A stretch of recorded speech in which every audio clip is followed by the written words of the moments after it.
सारी उम्र मैं नौकर रहा, लेकिन अब ऐसा नहीं होगा।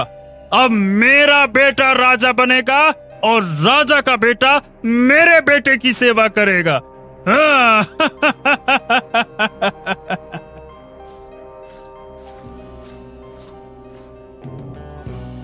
दासी, मेरा पुत्र कहाँ है? मुझे दिखाओ, मैं अपने पुत्र को देखना चाहती हूँ।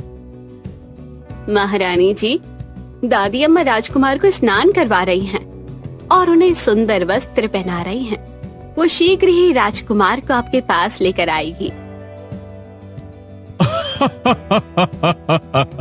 अरे हम भी अपने पुत्र को देखने के लिए बेताब हो रहे हैं। जल्दी से दाई से कहो कि हमारे पुत्र को हमारे पास लेकर आए। ये वस्त्र राजकुमार के लिए पूरी तरह उपयुक्त और शानदार है। हाँ, मैं यही उन्हें पहनाऊंगी, क्योंकि ये उनकी शान और गरिमा के अनुकूल है।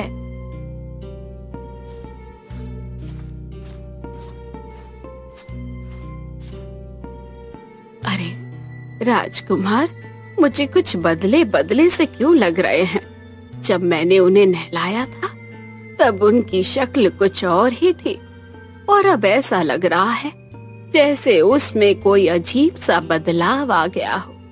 ये परिवर्तन आखिर क्यों महसूस हो रहा है?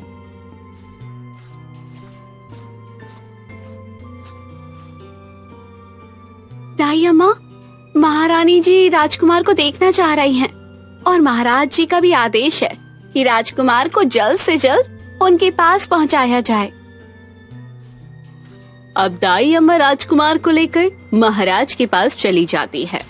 राजकुमार को देखते ही महाराज और महारानी खुश हो उठते हैं। उनकी आंखों में प्रेम और गर्व झलकने लगता है। राजकुमार के आगमन से प्रसन्न होकर महाराज दाई अम्मा को इनाम स्वरूप कुछ स्वर्ण मुद्राएं भेंट स्वरूप प्रदान करते हैं।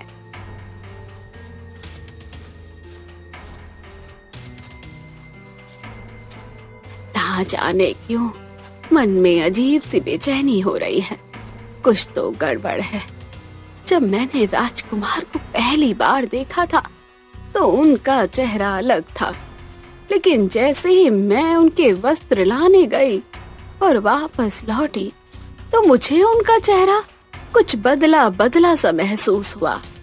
ये मेरा भ्रम है या सच में कुछ अनहोनी हुई है, या मेरी आंखें धोखा खा रही हैं, या वाकई ही कोई रहस्य छिपा है।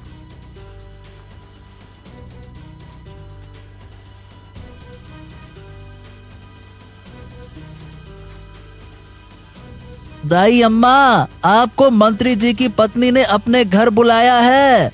कहा है कि आपको बुलाकर ले आऊं।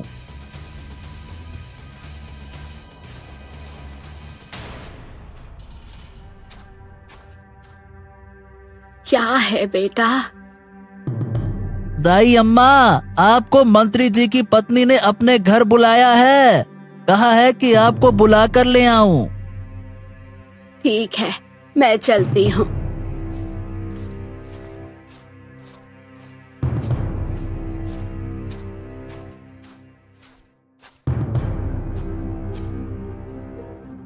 दाई अम्मा, मेरे आंगन में खुशियों ने दस्तक दी है।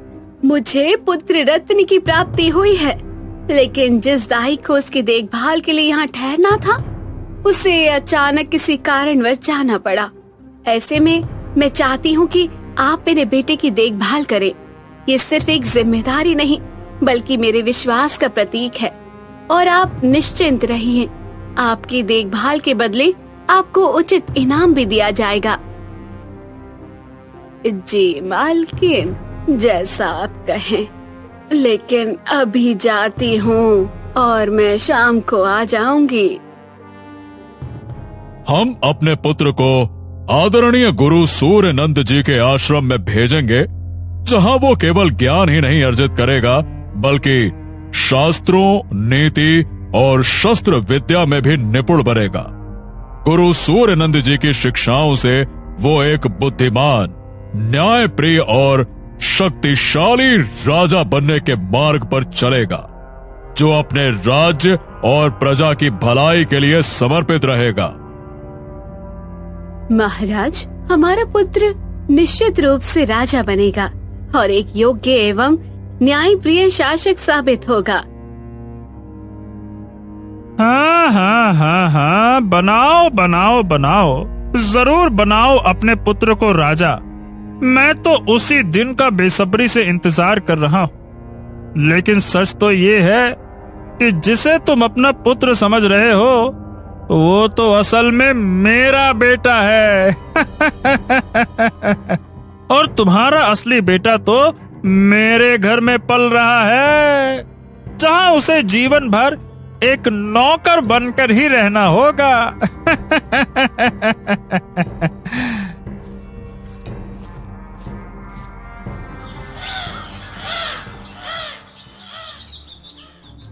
अरे, ये बच्चा तो राजा साहिब के पुत्र जैसा ही लग रहा है।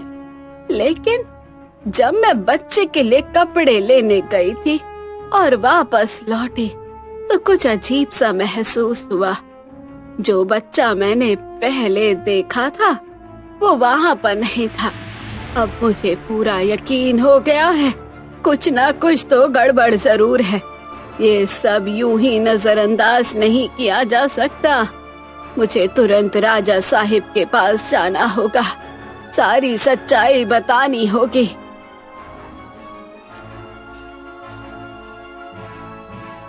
अरे, ये बुढ़िया तो हमारे सारे राज खोलकर हमारा खेल ही बिगाड़ देगी। इसे बिना रोके काम नहीं चलेगा। अब इस बुढ़िया का कुछ न कुछ तो करना ही होगा। हाँ। दाई अम्मा मंत्री के घर से निकलकर राजमहल की तरफ चली जाती है।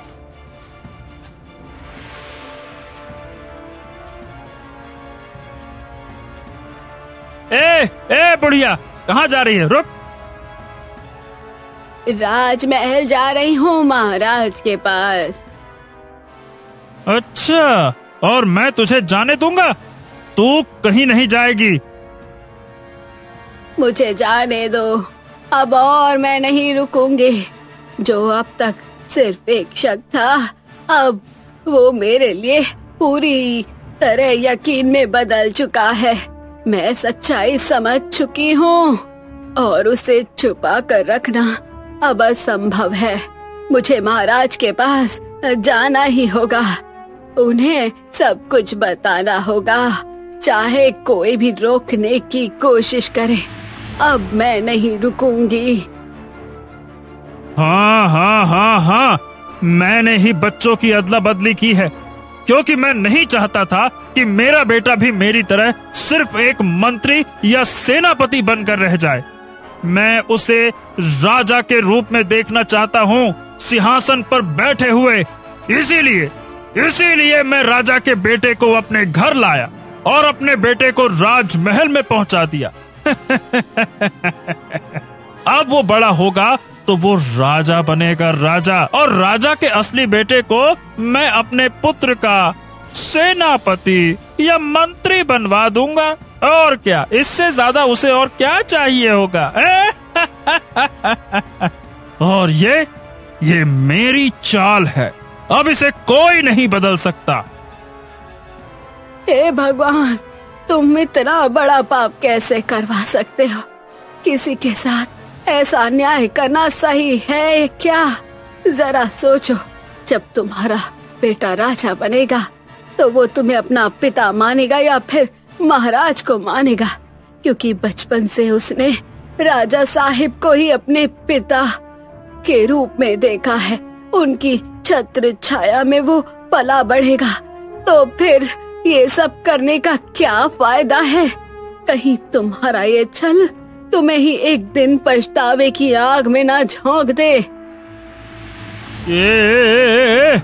ऐसा कुछ नहीं होगा। मेरा बेटा मुझे पहचानेगा, जरूर पहचानेगा, और मैं अपने मकसद को पूरा करके रहूंगा। उसके लिए चाहे मुझे कुछ भी करना पड़े, चाहे मुझे तुम्हारी जान ही क्यों ना लेनी पड़े। मंत्री दाई को नदी में धक्का दे देता है और दाई नदी में डूबकर मर जाती है।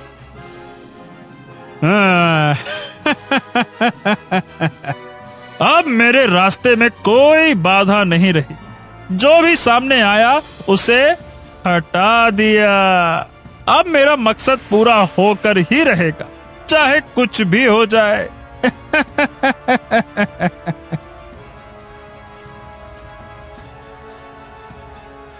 इसी तरह 20 साल बीत गए।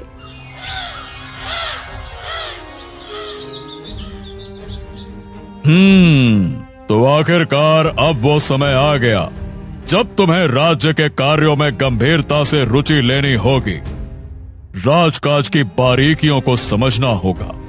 प्रजा की भलाई के लिए निर्णय लेना और शासन की जिम्मेदारियों को निभाना अब तुम्हारा कर्तव्य होगा। आखिर भविष्य में तुम्हें ही इस राज्य का राजा बनना है और एक सशक्त, न्यायप्रिय एवं बुद्धिमान शासक के रूप में अपनी पहचान स्थापित करनी होगी। हाँ हाँ हाँ हाँ हाँ, बिल्कुल महाराज, आपने बिल्कुल सही बात कही है। अब राजकुमार के राजा बनने का वक्त आ गया है। हाँ, पर पिताजी, मैं राजा बनने से पहले स्वयं को परखना चाहता हूं और राज्य भ्रमण करके खुद से सब कुछ महसूस करना चाहता हूं। उसके बाद जैसा आप कहेंगे मैं वैसा ही करूंगा। अच्छा, तो ठीक है, जैसा तुम्हारी इच्छा। हम तुम्हारे साथ कुछ सैनिक और सेनापति को भेज देंगे और तुम्हारे लौटने की प्रतीक्षा करेंगे। जाओ, राज्य भ्रमण करके आओ। ये भी बहुत अच्छी बात है।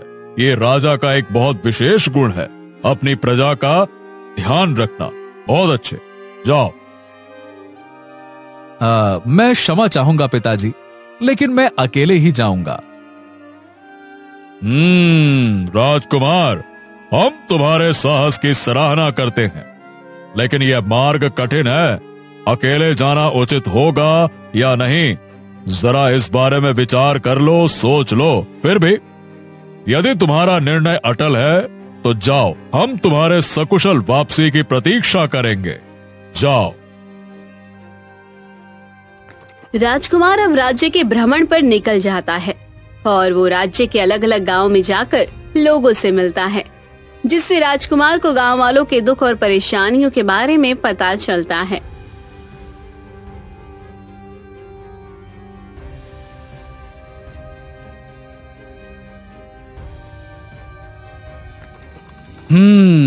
हमारे राज्य में तो ऐसे बहुत से लोग हैं जिन्हें बहुत ही दुख और कष्ट है, लेकिन पिताजी तो हर कोशिश करते हैं कि प्रजा को खुशहाल और सुखी रखा जाए, और उसके बावजूद भी राज्य में लोग खुश नहीं हैं और राजा के बारे में ये सोचते हैं कि महाराज उन पर कभी ध्यान नहीं देते। अगर सच में ऐसा है तो फिर भला मैं इस राज्य का राजा कैसे बन सकता हूं? नहीं, मैं तो इस राज्य का राजा बन ही नहीं सकता।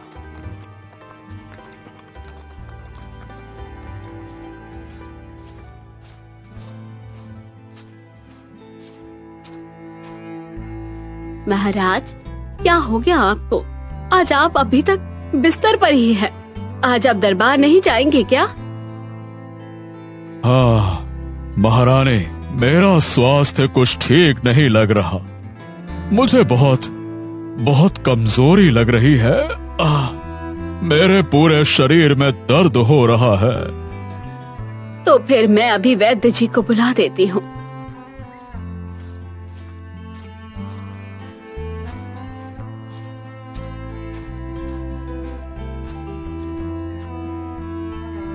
अरे रानी माँ, आप इतनी जल्दी में कहाँ जा रहे हैं? आप क्या हुआ? कुछ विचलित दिखाई पड़ रहे हैं, क्या बात है? अजय, तुम्हारे महाराज की तबीयत ठीक नहीं है। मैं किसी को ढूंढ ही रही थी ताकि कोई जाकर वैद्य जी को बुला लाए। हाँ, रानी माँ, आप चिंता मत कीजिए, मैं अभी जाकर वैद्य जी को बुला कर ले आता हूँ। आप निश्चिंत रहिए। अजय वहाँ से भागा चला जाता है और वैद्य जी को बुला कर लाता है। धन्यवाद वैद्य जी, आपकी दवाई लगते ही आराम मिल गया मुझे। हाँ, बहुत अच्छा लग रहा है। धन्यवाद धन्यवाद। महाराज, ये तो मेरा फर्ज था, पर असली धन्यवाद का हकदार तो ये लड़का है, क्योंकि जब ये मुझे बुलाने मेरे घर पर गया तो इसे पता चला कि मैं घर पर नहीं बल्कि नदी पार बेलापुर गांव में गया हूं। तो तुरंत ये लड़का मुझे बुलाने नदी के उस पार जाने के लिए निकल पड़ा। लेकिन ये भी देखिए, वहां कोई नाव ना होने के कारण ये पास के नाविक के घर जाकर नाविक को बुला लाया, और तब ये मुझे बुलाने उस नदी के पार दूसरे गांव जा पहुंचा, और फिर मैं यहाँ आपके पास आया। सोचिए महाराज, कितनी भाग दौड़ और मेहनत की है इस लड़के ने। हाँ, क्या बात है, क्या बात है। बेटा अजय, क्या तुमने सच में मेरे लिए इतना कुछ किया? वाह वाह वाह वाह। इसके बदले में हम तुम्हें अवश्य कोई मूल्यवान उपहार देंगे। नहीं नहीं नहीं नहीं महाराज, मुझे कोई उपहार नहीं चाहिए, बस आप जल्दी से ठीक हो जाएं। मेरे लिए यही सबसे बड़ा उपहार है। ये कैसा राजपाट है जो किसी के लिए अच्छा बनता है तो किसी के लिए बुरा। कोई राजा की तारीफें करता है तो कोई बहुत बुरा राजा कहता है। ऐसे में कैसे सभी को खुश रखा जा सकता है? मुझे तो कुछ समझ नहीं आ रहा। हाँ हाँ, गुरु महाराज को हर प्रश्न का उत्तर ज्ञात है। वो हर मुश्किल का हल निकाल देते हैं और संसार के मोह माया और लोभ से दूर रहकर अपनी साधना और तपस्या में लीन रहते हैं। हाँ, इसीलिए मैं गुरु महाराज के आश्रम में एक शिष्य बनकर रह रहा हूं, क्योंकि मुझे भी इन सांसारिक मोह माया और लोभ से दूर रहना है। मुझे भी एक शुद्ध जीवन जीना है जिसमें प्रभु का ध्यान हो और गुरु की सेवा करने का अवसर मिले। वाह वाह वाह वाह, कितने सुंदर विचार हैं इन दोनों के। लगता है यहाँ किसी बहुत पहुंचे हुए साधु महाराज का आश्रम है, तो क्यों ना मैं भी वहां जाकर अपनी परेशानियों का हल खोजूं। फिर राजकुमार भी उसी तरफ चला जाता है और उसी आश्रम में पहुंच जाता है। प्रणाम गुरुदेव, प्रणाम प्रणाम प्रणाम। मैं आपसे कुछ पूछना चाहता हूं। हमें मालूम है कि तुम हमसे क्या पूछना चाहते हो, लेकिन सत्य जानकर तुम और भी विचलित हो जाओगे। हाँ, क्या वाकई में आप जानते हैं कि मैं आपसे क्या पूछना चाहता हूं? तो गुरुदेव, कृपया करके मुझे सही मार्गदर्शन दीजिए। और ऐसा क्या है जो मैं जानकर विचलित हो जाऊंगा? कृपया मुझे बताइए गुरुदेव, बताइए। तुम जिस सोच में डूबे हुए हो और जो विचार तुम्हें परेशान कर रहे हैं, वो ये है कि तुम्हें राजा बनना चाहिए या फिर नहीं। क्या तुम यही सोच रहे हो कि राजा बनकर सभी को खुशहाल कैसे रखा जाए? क्या मैंने सही कहा? हाँ हाँ जी गुरुदेव, आपने बिल्कुल सत्य कहा। मैं यही सोच रहा था। और एक सत्य और है जो तुम्हें ज्ञात नहीं है, जिसे जानकर तुम्हें बहुत कष्ट होगा, लेकिन सत्य तो सत्य है, वो तुम तक पहुंचकर ही रहेगा। गुरुदेव, मैं भ्रम में हूं। कृपया मुझे सत्य से परिचय कराएं। आखिरकार वो सत्य क्या है? मैं तुम्हें बता दूंगा, पर तुम्हें यह निश्चय करना होगा कि वो सत्य जानकर तुम अपने धैर्य को बनाए रखोगे और शांति से विचार करके ही कोई निर्णय लोगे। हाँ जी गुरुदेव, मैं वैसा ही करूंगा जैसा आप बोलेंगे। कृपया मुझे अब बताइए, मैं अब और प्रतीक्षा नहीं कर सकता। हाँ तो सुनो, जिसे तुम अपने माता पिता समझते हो, वो तुम्हारे माता पिता नहीं है और ना ही तुम उनके पुत्र हो। उनका पुत्र तो वो है जो राजा के मंत्री के घर में रहता है, समझ गए?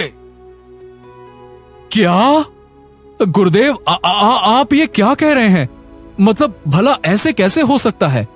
हमें तो कुछ समझ नहीं आ रहा। ये कैसे संभव है? ये संभव भी है और ये सत्य भी है। सुनो, आज से 20 वर्ष पहले तुम्हारा जन्म राजा के मंत्री के घर में हुआ था और उसी समय राजा के महल में भी एक पुत्र का जन्म हुआ, जिसके बाद तुम्हारे पिता के मन में राजा के प्रति नफरत और क्रोध आया और फिर तुम्हारे पिता ने चुपके से जाकर तुम्हें राजा के महल में राजा के पुत्र की जगह रख दिया और खुद राजा के पुत्र को अपने साथ ले आया। इस तरह से तुम्हारा पालन पोषण राजा के महल में हुआ और राजा के पुत्र का पालन पोषण मंत्री के घर में हुआ, समझ गए? गुरुदेव गुरुदेव गुरुदेव, आपने मुझे ये दृश्य दिखाकर मुझ पर बहुत उपकार किया है। गुरुदेव, मैं अब तक एक झूठी जिंदगी जी रहा था, एक ऐसी जिंदगी जो वास्तव में मेरी थी ही नहीं, और जिसकी जिंदगी मैं जी रहा था उसे इसका एहसास तक नहीं था। लेकिन अब ऐसा नहीं होगा, अब ऐसा नहीं होगा गुरुदेव, अब ऐसा नहीं होगा और मैं ऐसा होने नहीं दूंगा। अब वही होगा जो मैं चाहूंगा। हाँ। राजकुमार तुरंत वहां से राजमहल की ओर निकल जाता है।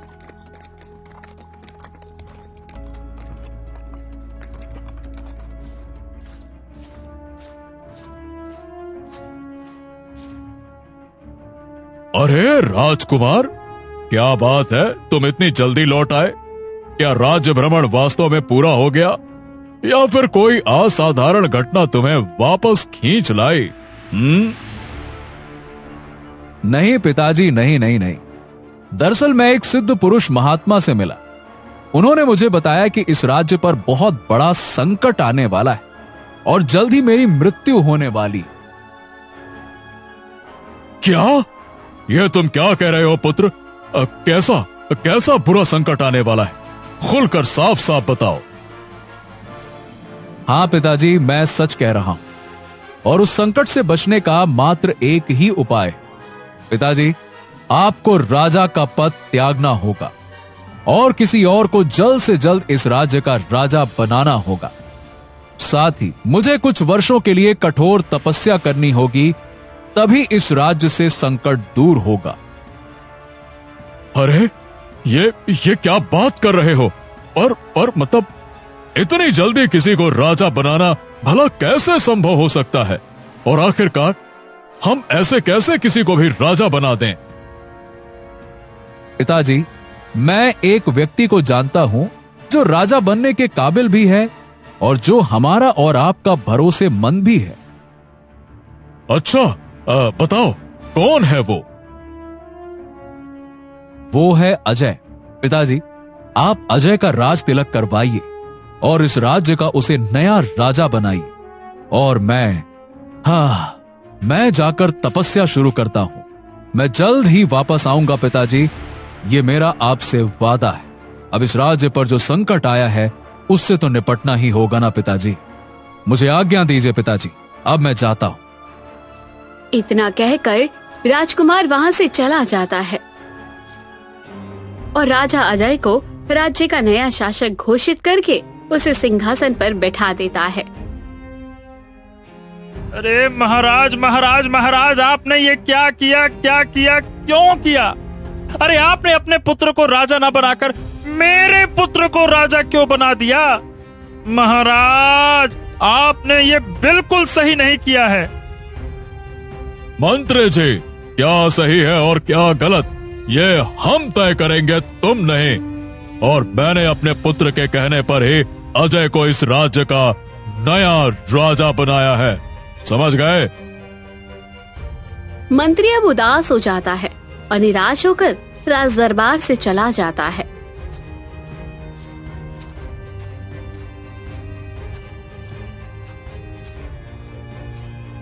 अरे अरे अरे, ये सब क्या हो गया, क्या हो गया, क्या हो गया? मैंने क्या सोचा था और क्या हो गया? अरे मैं तो अपने बेटे को राजा बनाना चाहता था, लेकिन आज तो महाराज का बेटा राजा बन गया।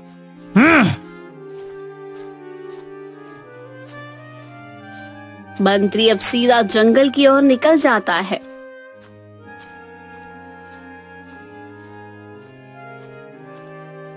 कुछ देर चलने के बाद वो उसी स्थान पर पहुंच जाता है जहां गुरुदेव का आश्रम स्थित है।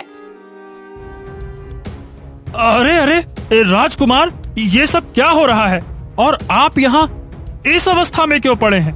क्या बात है? पिताजी, ये सब कुछ आपकी वजह से ही हुआ है। क्या पिताजी, ये क्या कह रहे हो? मैं पिताजी को पिताजी नहीं कहूंगा तो और क्या कहूंगा पिताजी, बताइए। लेकिन आपके पिताजी तो महाराज हैं राजकुमार, तो आप मुझे क्यों पिताजी कह रहे हैं? आप अपने बेटे को राजा बनाना चाहते थे, इसीलिए आपने मुझे राजमहल में पहुंचा दिया और अजय को अपने साथ उठा ले गए। पर पिताजी, ईश्वर को शायद कुछ और ही मंजूर था, इसीलिए वही हुआ जो ईश्वर चाहता था। पर बेटे, मैंने तो तुम्हारी भलाई के लिए ऐसा किया था। मैं तो तुम्हें राजा बनते हुए देखना चाहता था ना, इसीलिए तो मैंने ये सब कुछ किया था। और पिताजी, ये तो साक्षात घोर अपराध है, अपराध है, अपराध। आपने मेरा ही नहीं बल्कि अजय की भावनाओं के साथ भी खिलवाड़ किया है। और यदि ये बात महाराज तक पहुंच गई तो आपका क्या होगा? क्या कभी आपने ये सोचा है? इसीलिए मैंने उन्हें कुछ नहीं बताया और चुपचाप वही किया जो करना उचित था।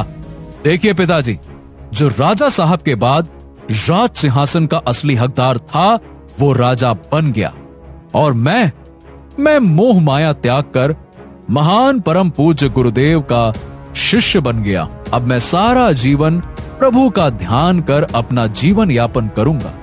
और पिताजी, आपने अपने बेटे को खुद से दूर कर दिया आपके लालच की वजह से। अब आपके किए का यही परिणाम है। मंत्री अब उदास हो जाता है और अपने किए पर पछतावा करता है। तुम ठीक कह रहे हो बेटा, ठीक कह रहे हो। मुझे सजा मिलनी चाहिए, मैं सजा का ही हकदार हूँ। आज तुमने मुझे सिखाया है कि छल करने का परिणाम बहुत ही बुरा होता है, बुरा होता है, बुरा होता है। अब मंत्री अपने किए पर अफसोस करता हुआ अपने घर की ओर निकल जाता है। तो दोस्तों, कहानी भी यहीं खत्म होती है। कहानी कैसी लगी कमेंट बॉक्स में जरूर बताइए। चैनल को अभी तक सब्सक्राइब नहीं किया है तो जरूर कर लीजिए। मिलते हैं अगली वीडियो में।